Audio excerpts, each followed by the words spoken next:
જય શ્રી કૃષ્ણ. કેમ છો બધા? મજામાં? તબિયત પાણી સારા ને? બસ મસ્ત મજામાં રહો. હવે અત્યારે તો ચાલે છે નાની નાની છોકરીઓનો ગૌરીઓનું વ્રત ચાલે છે. 5 દિવસ ઉપવાસ કરવાના હોય એમાં.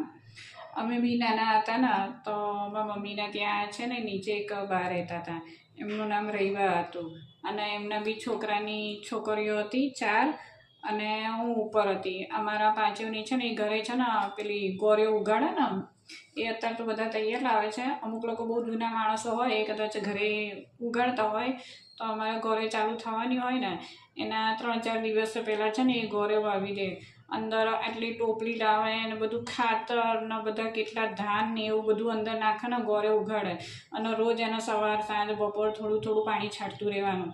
અને અમને શું કહે ખબર છે, તમે સીધા સૂજો. જો આડા સૂશો ને તો આડી ગોરે ઉગશે કે તમારે સીધા સૂવાનું.